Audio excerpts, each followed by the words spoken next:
Tungabhadra dam update. Karnataka ఎగువ ప్రాంతాల్లో భారీగా వర్షాలు కురుస్తుండటంతో తుంగభద్ర, నారాయణపూర్, ఆల్మట్టి, జూరాల ప్రాజెక్టుకి వరద నీరు కొనసాగుతుంది.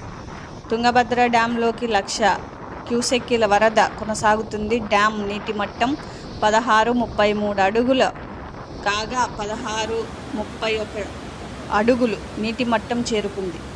డ్యామ్ నీటి కెపాసిటీ 105 టీఎంసీలు కాగా 102 టీఎంసీలు 1,16,000 క్యూసెక్కుల నీరుని 30 గేట్ల ద్వారా నదిలోకి వదులుతున్నారు.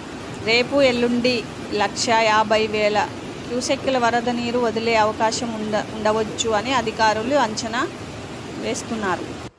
తుంగభద్ర, నారాయణపూర్, ఆల్మట్టి, జూరాల 4 ప్రాజెక్టుల నుంచి వరద నీరు భారీగా పెరగడంతో శ్రీశైలం డ్యాంకి 3,00,000 క్యూసెక్కుల వరకు వచ్చే అవకాశం ఉందని ఇప్పటికే శ్రీశైలం డ్యాంలోకి దాదాపు టీఎంసీలు నీరు చేరుకోవడంతో మరో వారం 10 రోజుల్లో ఇదే వరద కొనసాగితే శ్రీశైలం డ్యాం పూర్తి నీటి మట్టం 215 టీఎంసీల్లో డ్యాం నిండుతుంది.